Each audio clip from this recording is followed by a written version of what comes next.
Good afternoon, everyone. Thank you all for being here, both in person and to those of you who are with us virtually via Facebook Live. This is Town Hall number 5, as we discuss the proposal for the proposed balanced calendar for the upcoming school year and potentially beyond. So we'll jump right in. All right, so why are we looking at a balanced calendar? There is lots of research out there that suggests that a balanced calendar is both good for students and for teachers.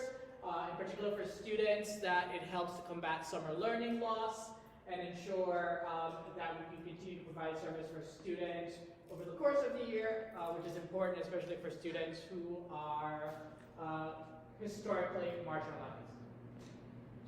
So from some of the research that we found, some benefits for balanced calendar, continuous instruction, additional structures for intervention, maintain/improve academic achievement, increase attendance, decrease the risk of dropouts, reduce discipline referrals, and improve student grades. So what about for teachers? What the research shows us is that it increases teacher satisfaction. It allows for a teacher prep day at the beginning of each quarter. There's less teacher absenteeism, significantly decreased teacher turnover, and it allows for breaks during the course of the year to prevent teacher burnout.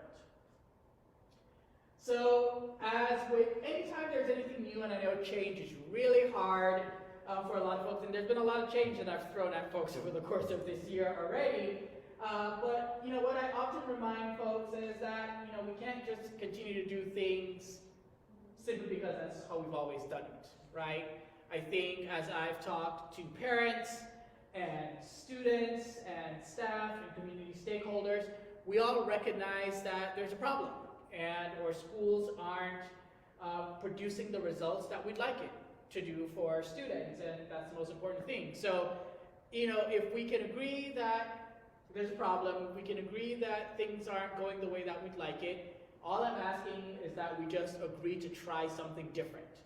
And if it doesn't work, that's fine. We can go back to what we know, but let's at least give it an opportunity, and let's not just stay stuck in the we've always done it this way. All right? So, as we're looking for lots of different types of research out there, and for those who are viewing in with us, there is research that supports a balanced calendar and says it's the best thing ever thought of, and there's also research that says it's a terrible idea, right? I am a proponent of a balanced calendar. I've looked at the research myself, my team and I, and we think it's a worthwhile endeavor and something that we should pursue. But do your own research. You will find arguments for and against. Come to your own conclusion. As we were looking for research that's out there, we came across the National Association for Year-Round Education. Dr. Hornick, who is also a superintendent of a school district in Michigan, notes that in our society, summer plays a very important role, right? Many of us right now are thinking about, our plans for vacation, and we're getting ready to go on new diets so that we can be beach ready for the summer. Summer is important for our culture and society. But is that just enough reason to not try a different way for a school calendar? Talks here about, again, I talked about this before, the positives for our teachers. One of the things we know to be true is that our education system is going through a crisis right now in terms of our teachers. There's a teacher shortage, there are administrator shortage, there's also shortages for subs. And a big part of the reason that teachers are leaving the profession, not just teachers, but support staff and administrators, is that they're feeling burnt out. We all know that everyone in education is underpaid, right? We could all use a little bit more money.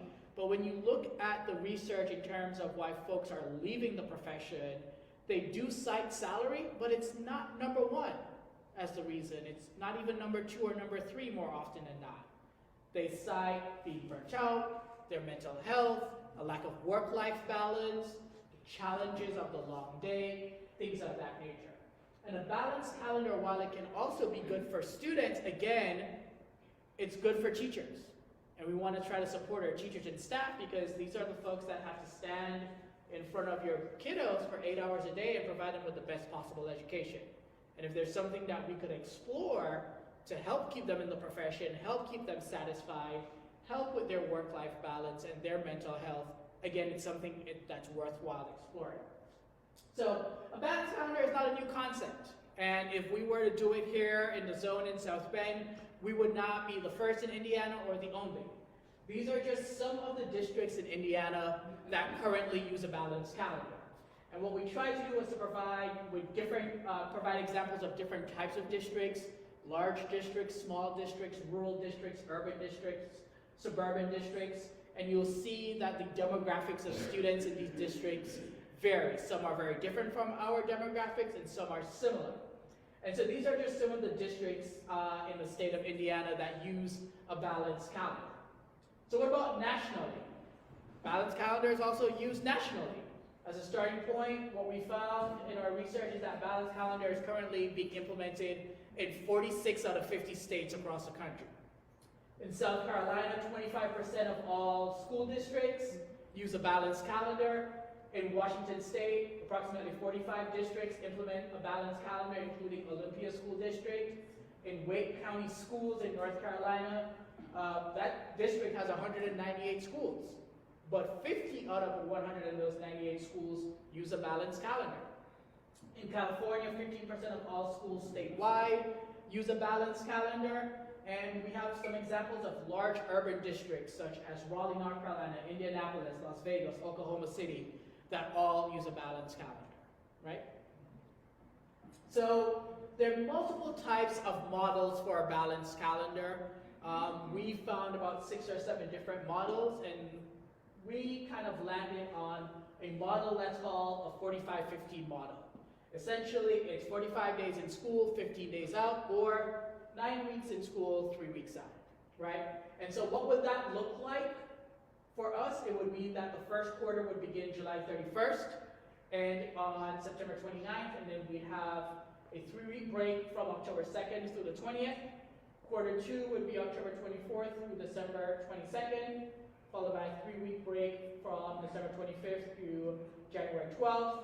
Quarter 3, January 16th through March 15th, with a break from the 18th to April 5th. And then quarter 4, April 9th through June 20th, with a break from June 21st through July 26th, and then the new school year would begin on July 29th. And again, each quarter begins with a teacher prep day. So what would that look like in a calendar format? This is what it would look like here.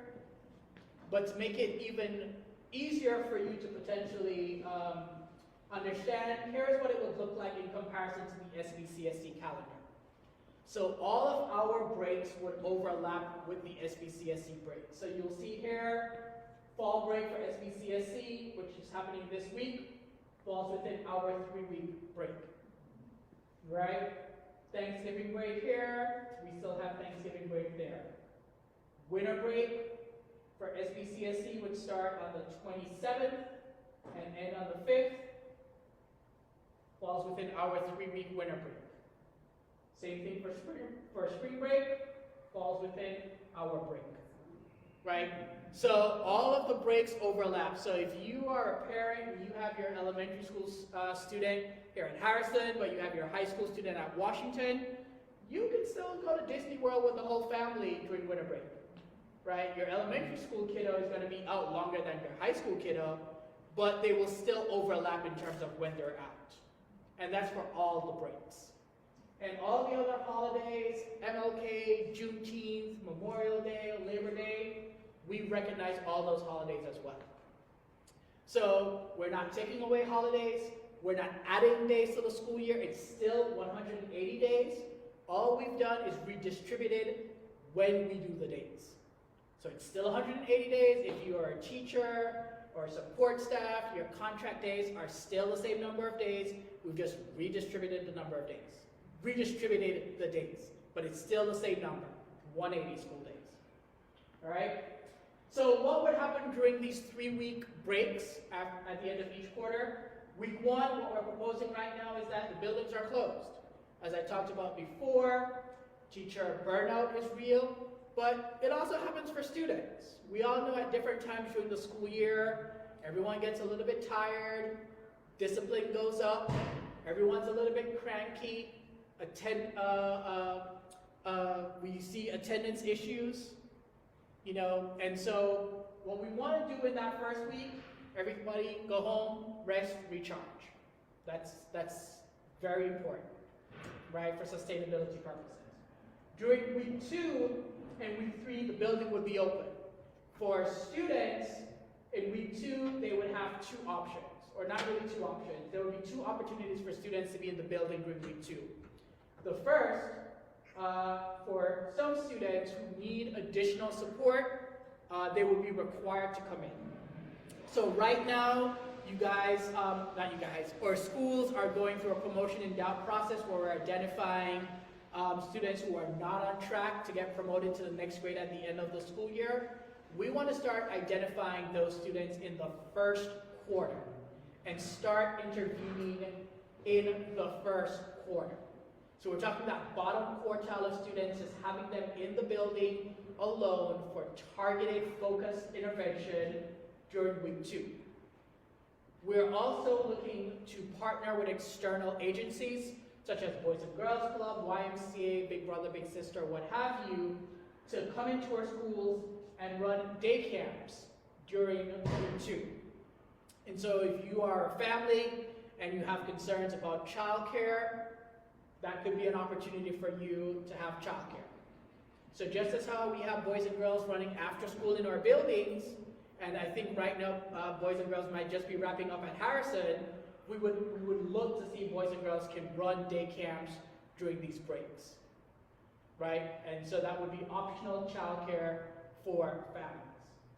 That would also be available to families in week 3 as well. And then for staff, as you guys know, I stood before you all in the fall and said we're going to dismiss early every Thursday so that we could invest in teacher professional development and support, and that has yielded some positive results for our teachers and our students. We want to continue to invest in professional development and support, and so during week 2, teachers would have the opportunity to do virtual professional development. Right? So this is what we're proposing would happen during these 3-week breaks. It's a little bit of rest, a little bit of support and instruction for those who need it the most, right?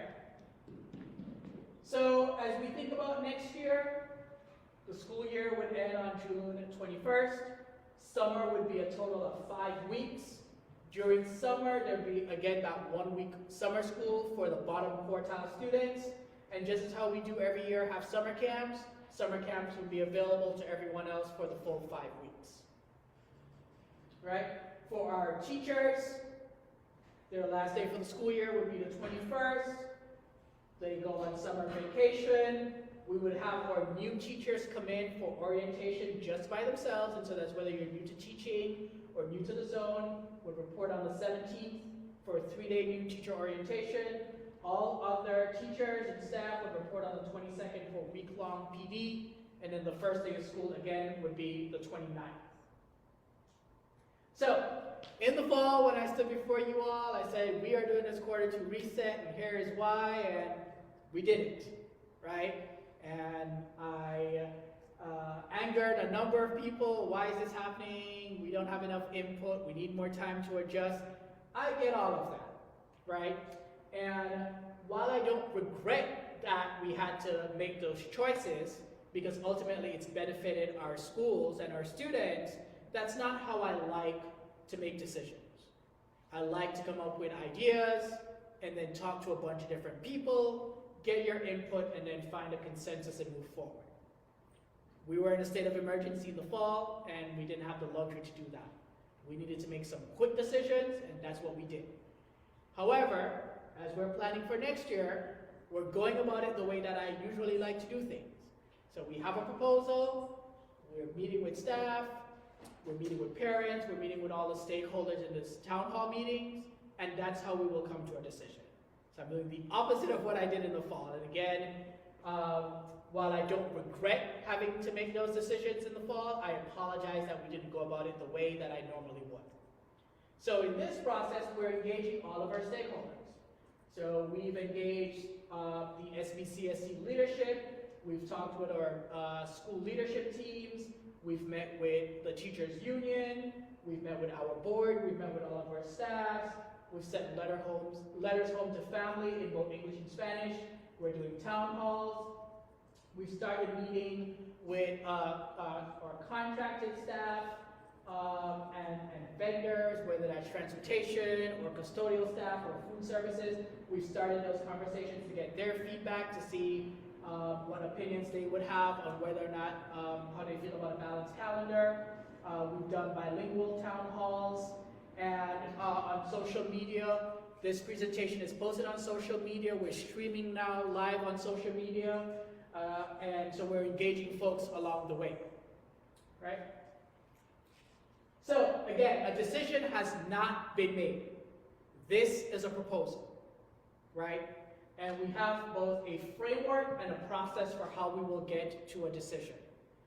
We will look at a number of things. Do we really have the ability to implement a balanced calendar and implement it well? Because ultimately, it all comes down to implementation. So I can tell folks all the time, you know, they think if we just buy the best this, then we'll get the results that we want. School A, School B, both spend thousands of dollars on Amplify, which is a science program. School B implements it with Fidelity. School A doesn't. They pick and choose what parts they want to implement. Who's going to have the better results, A or B? B, the one that implements it effectively. And so if we, over the course of engaging stakeholders, come to the realization that we are unable to implement it effectively because it's going to add cost to us, or it's going to have a negative impact to our custodial staff, or it's going to slow down transportation, what have you, then we won't pursue it.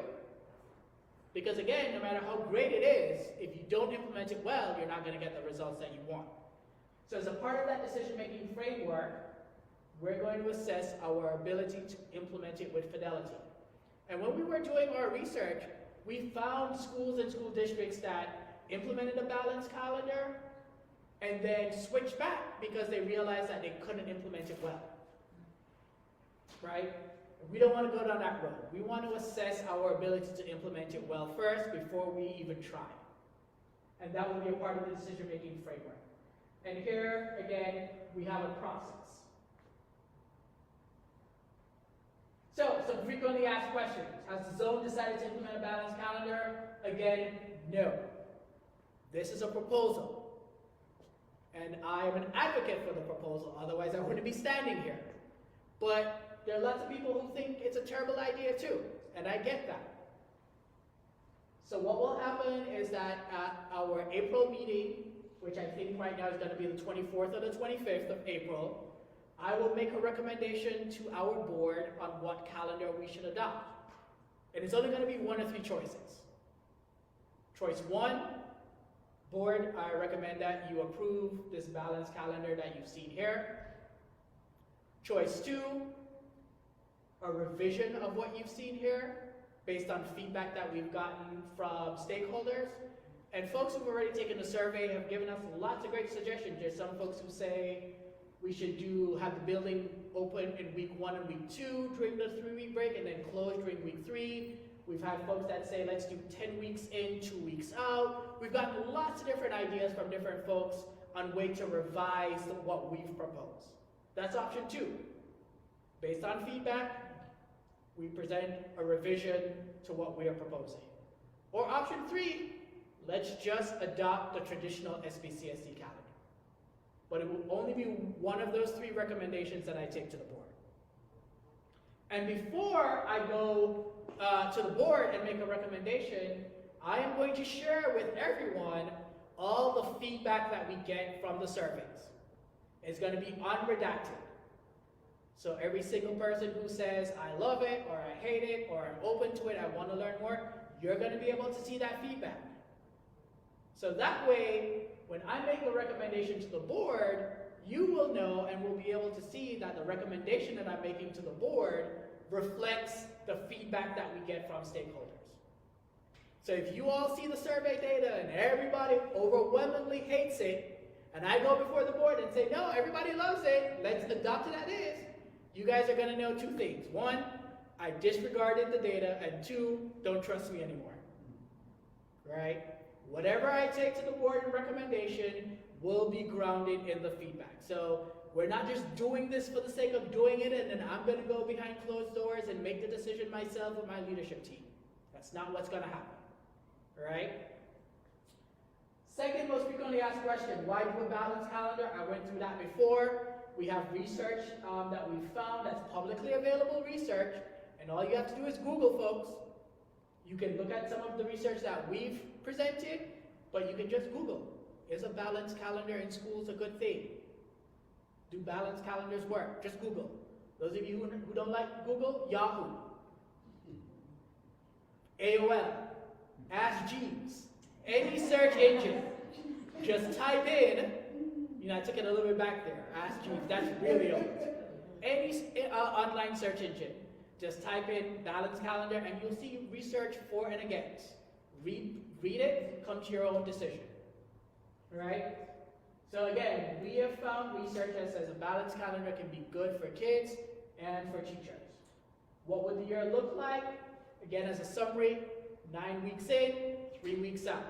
It's still 180 days, just redistributed over the course of the year. Are the breaks different from SBCSC? Our breaks are longer during the school year, shorter in the summer, but they all overlap. Right? What happens during the breaks? Again, what we're proposing right now is first week, buildings closed.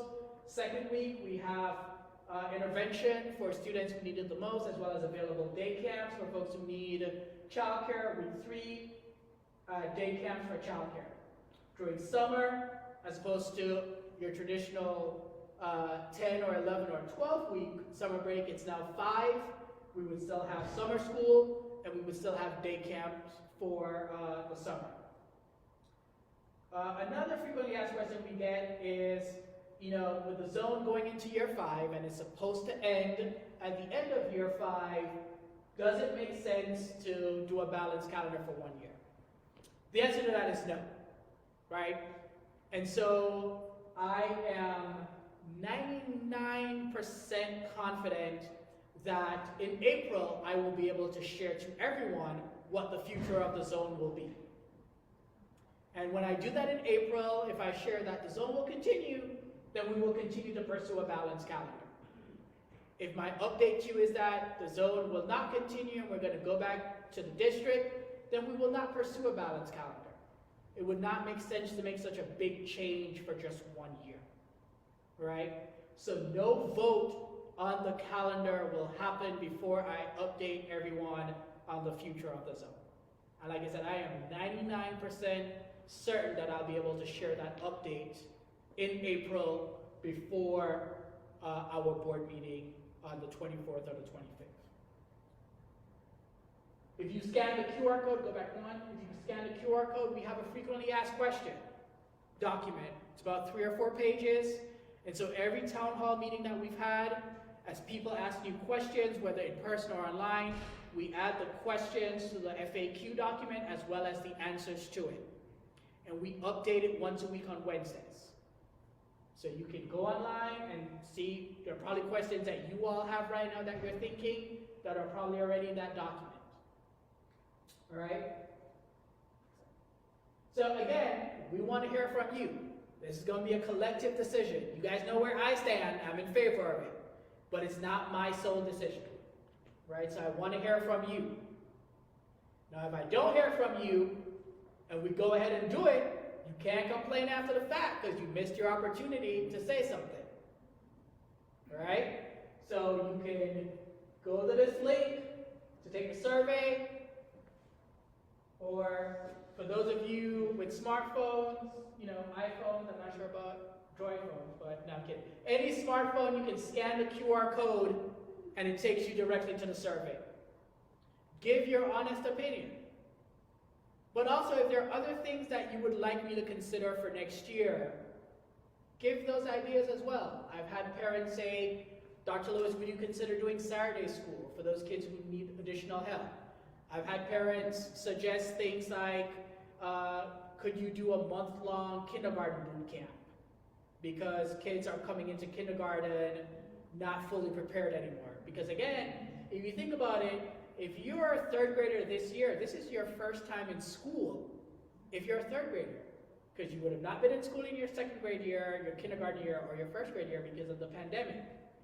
And you'd be so surprised that our third graders, they're struggling to just sit still for a full class period. They're not used to it. This is their first time in school.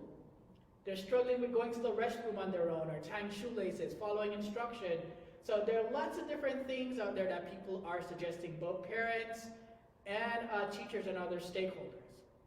Whatever you want me to consider for next year, in addition to your feedback on the balanced calendar proposal, put it in the survey. I will consider anything that will likely help us to improve outcomes for students.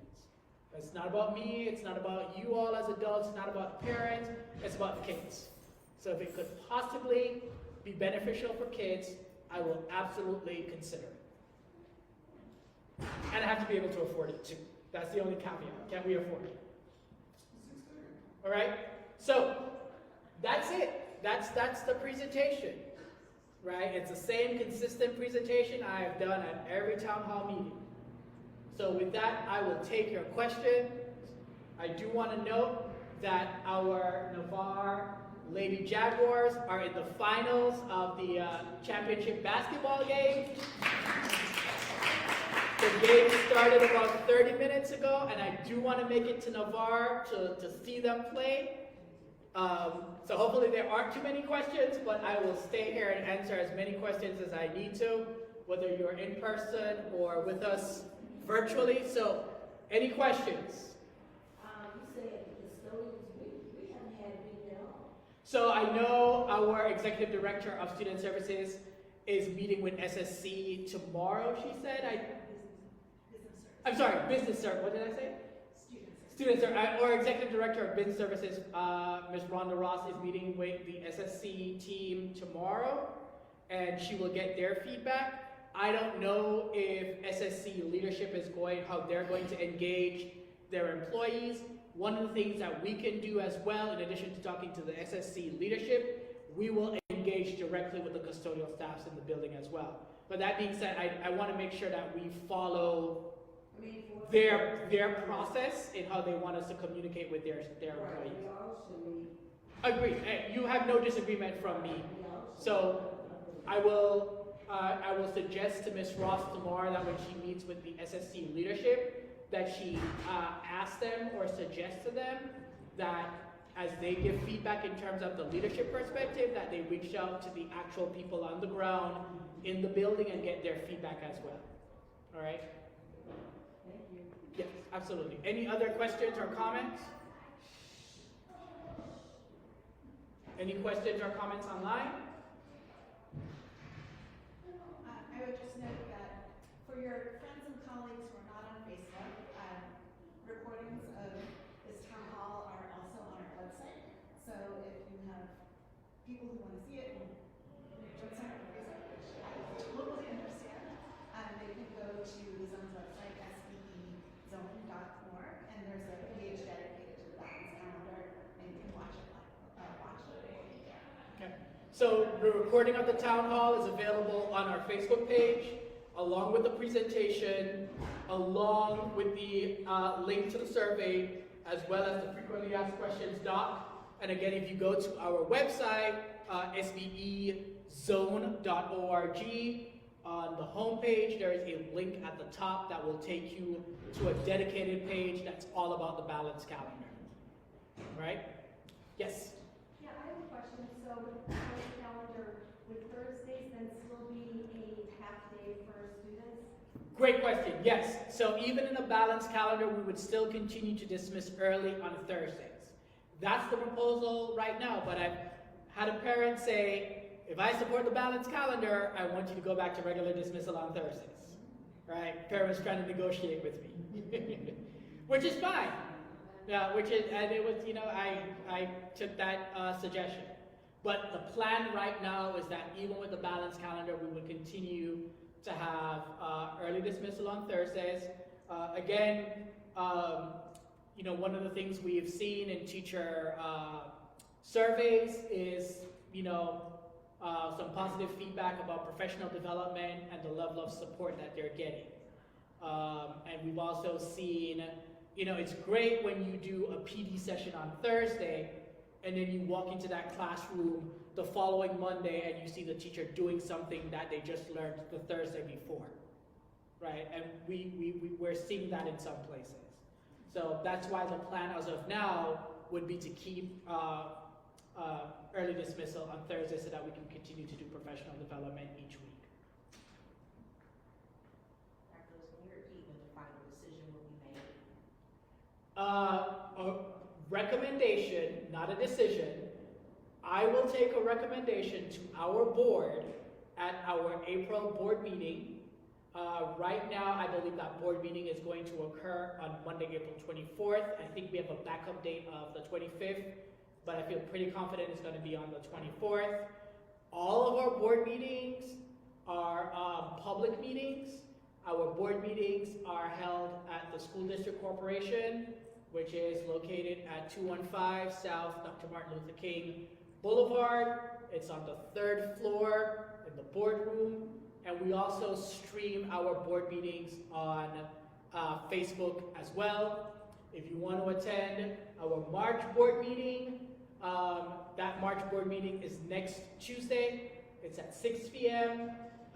Members of the public can always address the board. There's always public comments, and you can sign up to give public comments. So if you want to tell the board right now, a month out before they vote on it, that you like it or you don't like it, come next Tuesday to our board meeting and you can give public comments. But again, I will take a recommendation to our board based on the feedback that we get from families and parents and community stakeholders in the survey.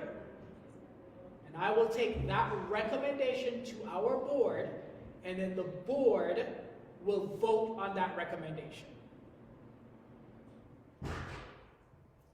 Any other questions or comments? All right. So if there are no other questions or comments, I want to encourage folks to head to Navarre to support our ladies basketball team. I'm certainly heading there once we wrap up here. Have a good night. Be safe, and God bless everyone. Take care.